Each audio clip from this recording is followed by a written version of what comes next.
This is Hyder Emil, and this is Fan Talk Live. Passing the message of kindness. If you watch the game, you understand.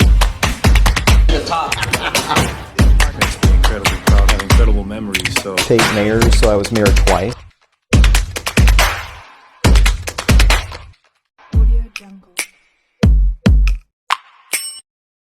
All right, you guys, welcome back to another amazing episode of Fan Talk Live, and I am sitting here with a gentleman here that his story just blew my mind, and I cannot wait to get into it. Also here is the CEO, president of Fan TV, Dean Arcelis, right? But our guest is the distinguished Mr. John Goodwin, author of Echoes of the Badge, Stories from a National Park Service Career, a retired mayor and councilman for the town of Coma, a retired law enforcement ranger with 27 years of experience in law enforcement, search and rescue, EMS, and firefighting. So we're excited to learn more about his journey, his stories, and something about surviving a lightning strike twice, a bear attack, and an alligator attack. Welcome, John Goodwin. Thank you. Thanks for having Welcome me. to the show. Thanks. Thank you for being here. Of course. So we're excited. Dean, how you feel about John Goodwin being over here for? I'm very excited, so honored, John. To just get to know you, back there, and I think we're all here for a special treat. So thank you for coming through. Of course. Thank you. Thank Absolutely. you both. And I understand you're also a proud supporter of the veteran support groups, Yes. American Foundation for Suicide Prevention. Yep. NAMI, I'm not sure what that is, but tell us a little bit more about that. So NAMI is National Association of Mental Illness. Okay. So it's a group like American Foundation for Suicide Prevention to help people who are struggling, to give them tools. There's people can make a call to them, get support, all that. Yeah. That's powerful. I'm glad you're doing the good work. Thank you. There's so many things that you do, especially for the city of Coma. Oh. As a former mayor too, congratulations on your retirement, right? Yes. Wow, that must have been tough to walk away from. Yes and no. Yes and no. So it was challenging because for 35 years I've been in public service. So to walk away from that was a challenge. But I finally had to convince myself that I've done enough. Mm-hmm. That was the biggest thing for me to believe that. No. Okay. Now I asked you a question early before camera, and if it's okay to just segue Of course, to the question, and then we're also going to talk about what's trending right now in current events, and we'll get back to that. But I just want to ask John, looking back, what's your biggest accomplishment as a mayor, and what are you most proud of in achieving for your city? So a good question. In Colma, we rotate mayors. So I was mayor twice during the 8 years I was in council. One was in 2020 during COVID, and the second one was in 2024 for our 100th anniversary. Now, most people would say, hey, it's the 100th anniversary. Why would you be happy to be like a mayor during COVID time? To me, that was my proudest accomplishment, probably in my entire life, because I was responsible for not only our town, but for our businesses, to make sure the businesses stayed open, to make sure people got adequate testing. There was a lot of misinformation that was going on at the time, so getting them the correct information was critical. I mean, there was many sleepless nights when I would wake up thinking, did I do enough, right? And so you look back and it was tiring. I'm not going to say it was easy, but all my ranger career had kind of it prompted me to be the person that I was in that particular year, because as a ranger, you always have a plan B, a plan C, and a plan D, and blah, blah, blah, because nothing works out the way you want it to. And that was that year. But I was proud to say that we didn't lose a single business. People got the testing, people got the vaccines when they rolled out. So that's what I'm most proud of. Yeah. That is a huge challenge. Now, Thanks. as far as with challenging issues, what would you say is your biggest challenge during your time? So the biggest challenge was to get things done. So for anyone who's interested in going into politics, people who are already in politics right now, it's kind of like a long chess match.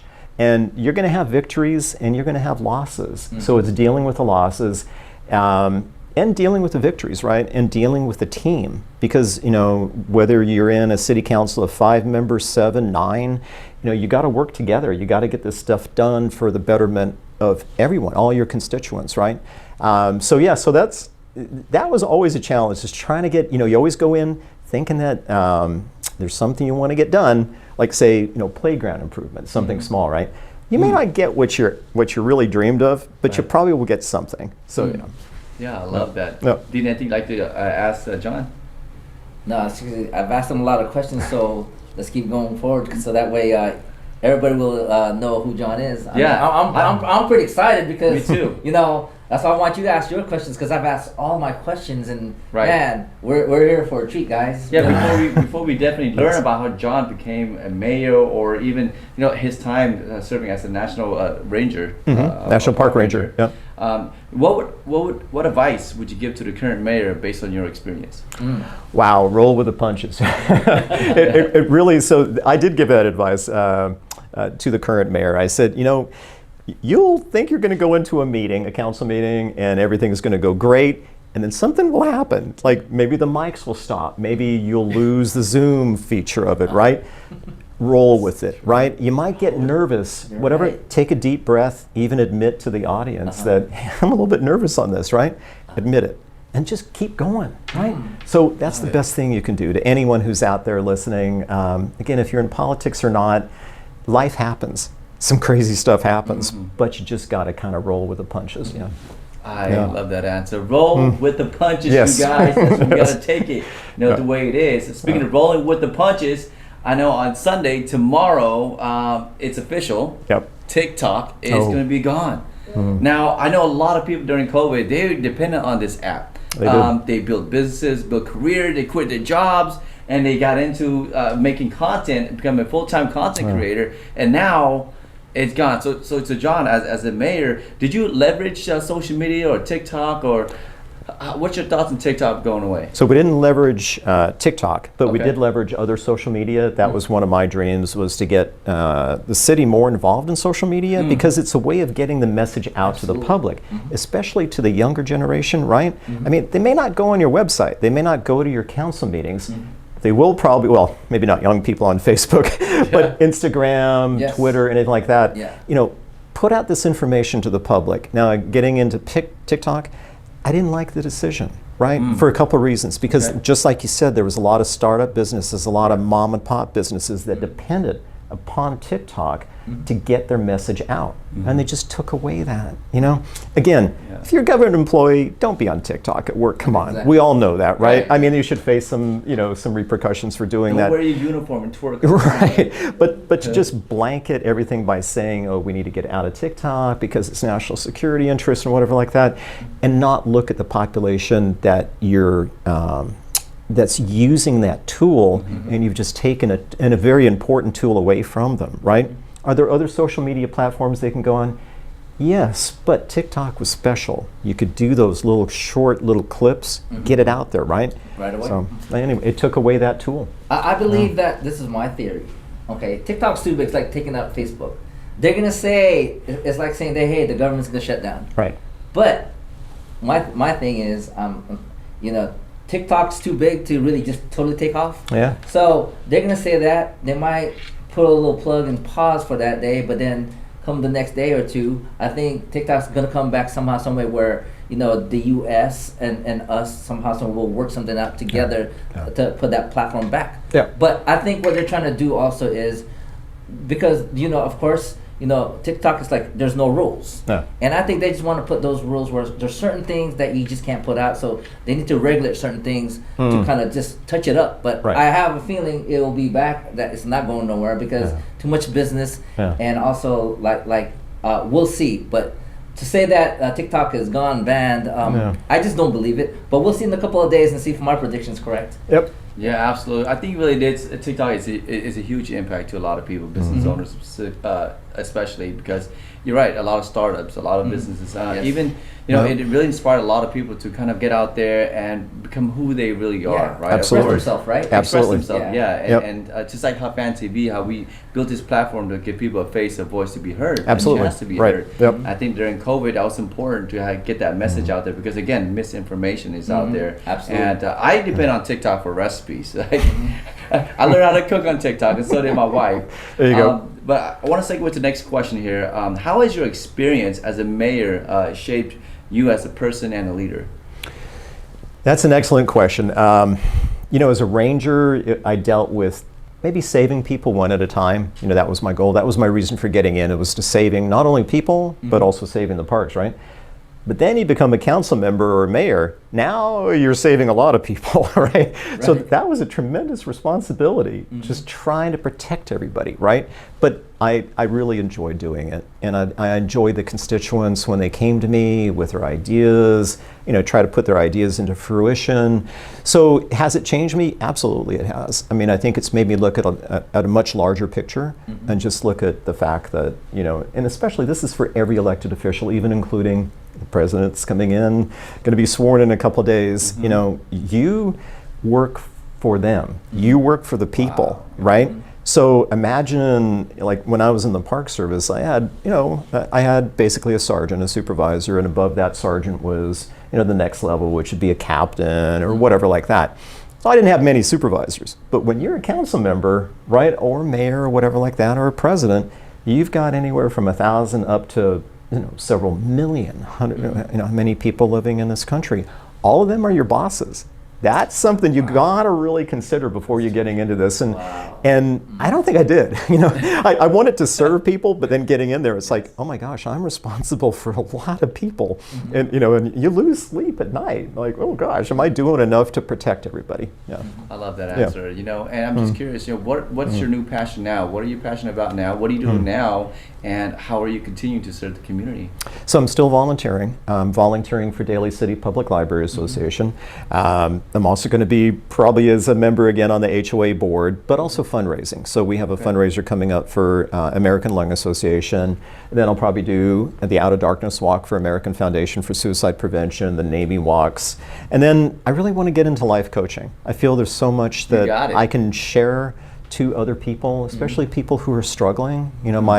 I think, yes, young people, but also there's a lot of first responders who are really struggling with things, and just be able to be there for them, not to enable them, but just to give them some tips to, I'm not you, never will be you, you're living your own life, but I made it through a really difficult situation in my life, and maybe that will just give them that push to make it the next day. So that's my goal. That's phenomenal. And that's a huge impact on a lot of people that are inspiring to, honestly, maybe walk in your shoes one day. I know they're huge shoes to fill, hiking shoes, right? They're big hiking shoes. If I can go back and talk about, where did this journey started from? I know you love the outdoors, apparently, National Park Ranger. Can you give us a little bit of a history and introduction about who John Goodwin is? Of course.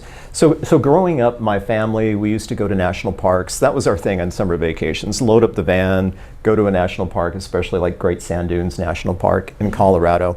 And I so enjoyed that. Coming into a national park, you'd see the rangers with their flat hats. You'd go to their campfire talks. You'd go on hikes with them. And as a kid, that was my superheroes, was the park rangers. But then life gets in the way. So my dad, he had a series of strokes when I was a young kid. Eventually passed away, from a fatal stroke. But so I lost that dream. Again, life, like everybody, life gets in the way. You got to work, right? I had to work when my dad got sick just to bring some money into the family. But then little things in life. I was telling Dean outside before we started this that there was a young girl that I went to school with. Always got bullied, always. She had seizures, don't know what medical condition she had, but back then there was no anti-bullying message, nothing like that. Kids just picked on her.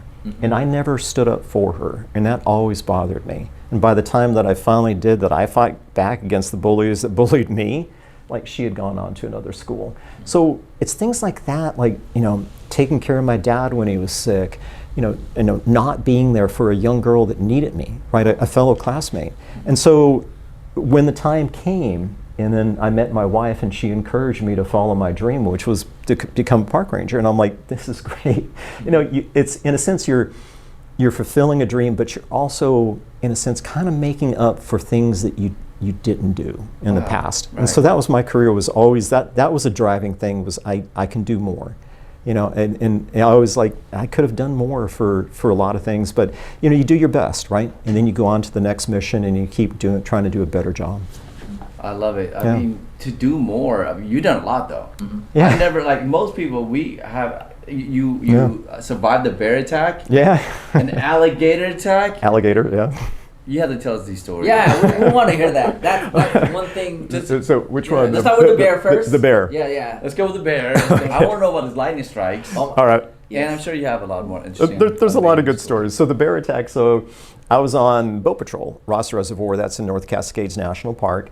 And my goal was to go to all the people fishing on their boats, the people on the shore fishing, and make sure they have fishing licenses. They have, if they're in a boat, all the proper safety equipment.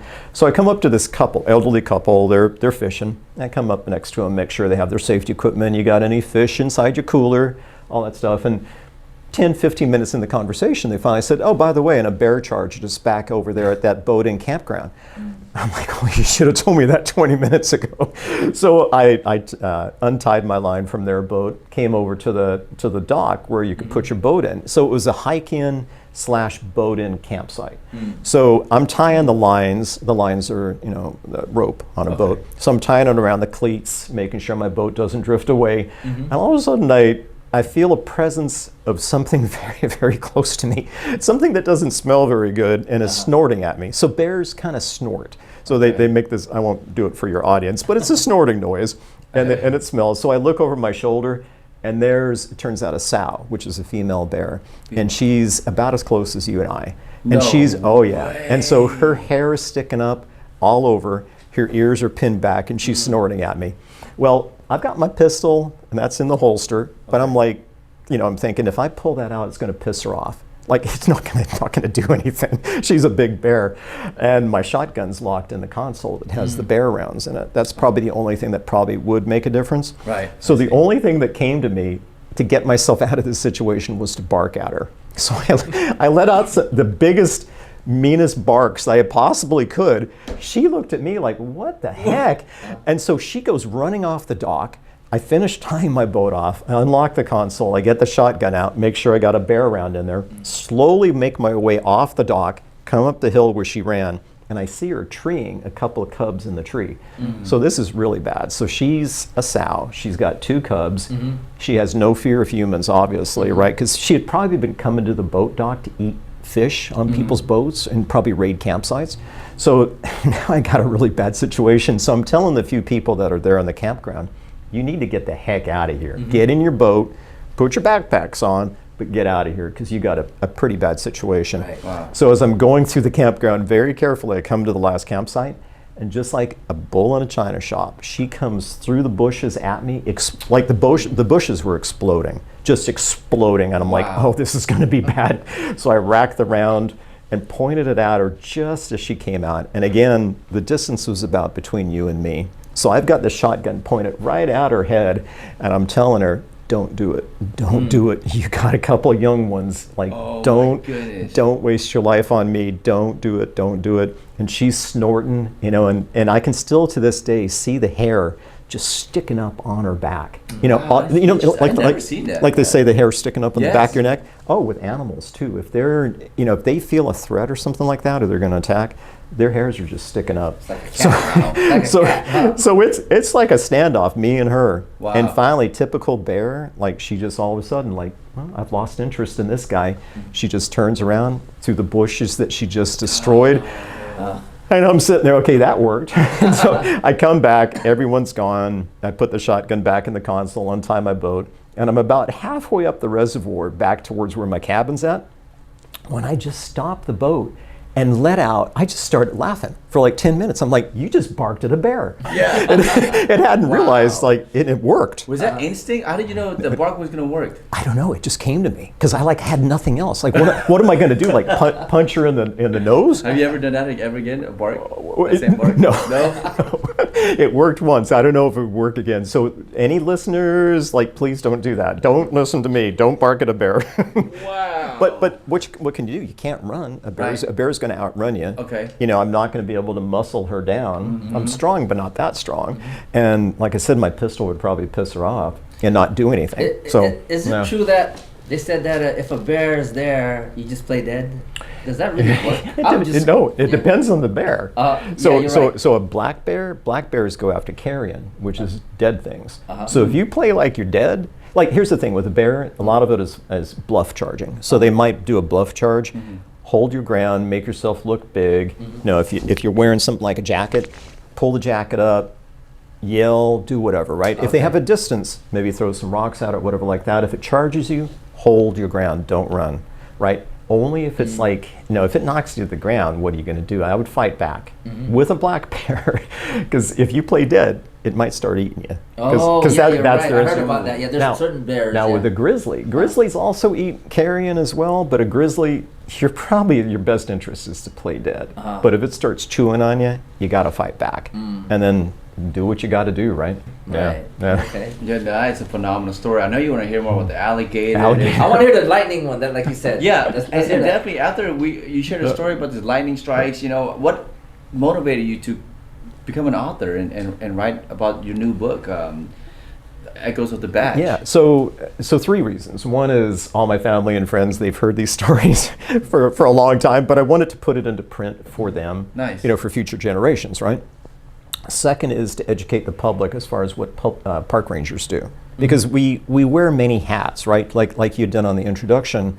Any given day I could be on a boat patrol, I could be in a helicopter, I could be on a horse, I could be fighting a wildland firefighter like you're seeing down in Los Angeles right now. Yes. You could be doing structural firefighting, which is a whole bunch of new clothes. You got turnout gear, you got SCBA, you got all that stuff, right? So all that gear, depending on park I worked at, you keep it in your trunk. And whatever call you got, you got to make sure you got it in your trunk when you pull up on the scene, right? No kidding. Oh yeah. So As like a national park ranger, you wear all those hats. You wear that all makes those hats. Sense. Yeah. You're first responder fighting bears and. because there's no one else.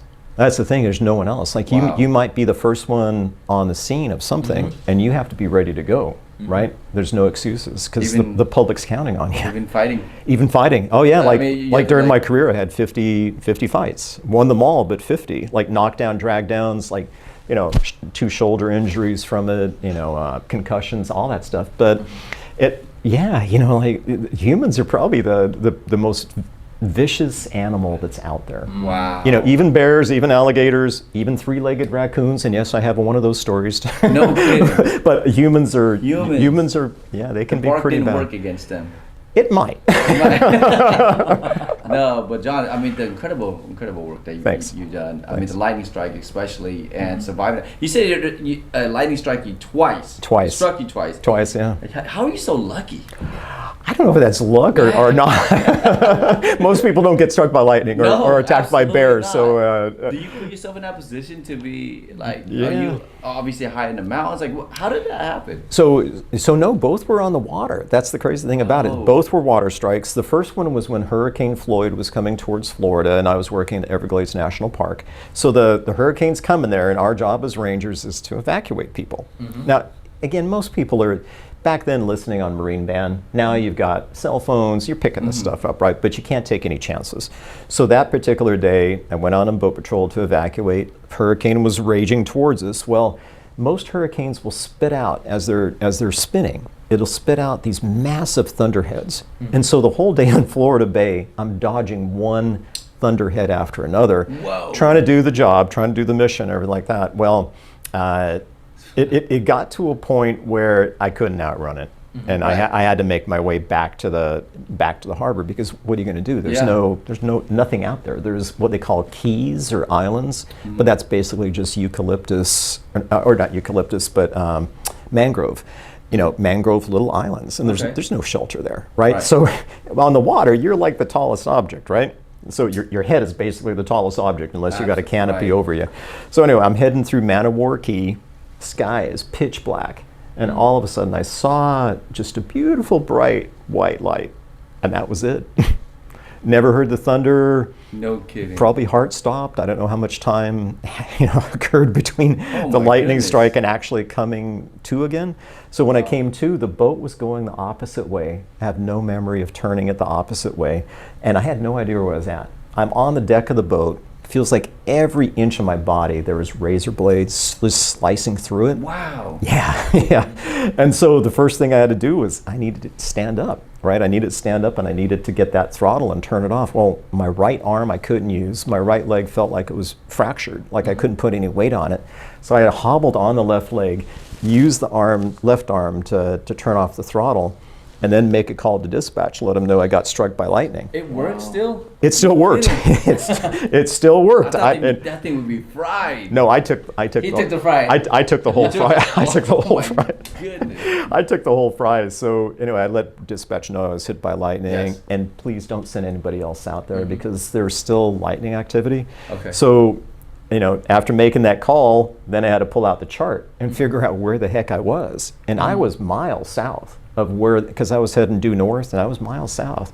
So I had to figure out where I was, how to get back, and your body just every inch aching. So it was a rough day on the water, so I'm sitting here, the waves are pounding me, I've got like a 30-minute boat ride to get back. Now there was an ambulance waiting for me, so they put me in the ambulance, and the only physical scar that I had was a burn mark on my left shoulder. So some doctors think that the lightning came in the left shoulder, dissipated out the right hand, which was on the throttle, and then some of it dissipated out my right leg. Another doctor thought it hit the water, came up through my right arm, and then down my right leg. The important part for the listeners to remember is it went across my heart. Wow. So that's why the heart stopped. But I came back. Yeah. I didn't hear any little angels with playing the harps or anything like that. Just saw the light. The light was beautiful. I mean, it was like, well, if that's what death is like, it was pretty nice. It was pretty calm. It was like you don't feel any pain, but once you come back to living again, then that's the hard part. That was painful. Yeah. Wow, what an experience. Thanks. Wow. Yeah. To put that all down, I mean, on your newest book here, Yeah. Echoes of the Badge. How'd you come up with the title? I'm curious. And The picture. You guys tell us about the picture, the title. What's the story behind that? So the title actually came from a friend, a good friend of mine. His name is Joe. I was trying to come up with a title for my book. It's the hardest and, part. And he said, Echoes of the Badge, right? You're retired from the Park Service, so you're still, in a sense, hearing the echo, the reverberation of what your career was about. And I'm Okay. like, great name. Thank you, Joe, if you're listening. I love that because, everyone always have a book in mind. Yeah. I'm writing my book. Okay, what's the title? It's a working title. I don't know yet. Yeah, right. And that's always like the reason why you don't start, because you don't have a title yet. You don't but have a title. title. Yeah. So did the title did it come first, and then you wrote the book, or you wrote the book? I again? wrote the book first, and then came the title. Yeah. Now the picture, that's interesting. I was on backcountry patrol. That was at Rocky Mountain National Park. I have no idea what I was thinking. I have no idea what I was looking at, but it was a cool picture, and I'm like, if I'm going to find a picture for my book, that's going to be the picture. Yeah. You knew exactly that picture was going to be the cover of your book. Yeah, probably did. That. I love it. The stats right Well, there. you feel like the Lion King, like on top. Yeah, of yeah. It does look like the Lion King. Yeah. Except I should be holding, what is it, Simba? Wow, that's incredible, John. I know we covered a lot. We Thanks. covered about Thanks. your journey, but we didn't really talk about the transition, how you want to step into, become a councilman, Right. and eventually, serve the community. How did that desire come aboard? I know it's you. Surviving these, you're probably thinking, if I can survive a bear attack, lightning strikes, being a firefighter, and all these hats, I'm sure I can be a mayor. Is that what was you? No, not really. No, it was so it was getting close to the time of retirement, and now as a federal employee, you can't run for an elected seat unless it's a nonpartisan contest, which a lot of these contests are, right? So there's no Democrats, Republicans, you just run, right? So I was fortunate on that. I contacted a lawyer in Washington, D.C. I said, am I okay running? He said, yes, as long as no one gets an endorsement from a Democrat or Republican, you're good to go. Okay, So, that makes sense. so I ran my campaign, I had a year to go, because I needed, so get back to your question, I needed something to keep fulfilling my life. I needed to keep serving the public. And I know What was missing that you wanted to get fulfilled? it's still that driving, it's still that young girl that I never stood up for. It's still there. I still feel like I need to save like one more person. I know that sounds kind of No, it's but it's true. Right. It's just it keeps driving me and driving me and driving me to keep doing more. So that's why I decided, why not run for office? And I'm like, okay, how do I do this now? I have no idea, right? And so I was like, I'll just go door to door. So I literally went door to door to every house, introduced myself. I went to meetings. I started looking online at the budgets and see kind of what I'm looking in or getting into, right? And then, my wife can tell you, the day of the election back in 2016, I'm sitting there in the parking lot, the required distance away from the polling station, with my sign, holding it for the entire day. And she finally came near the end of the day when the polls closed. She's like, honey, you've done enough. I'm John Goodwin, and you're watching Fan Talk Live.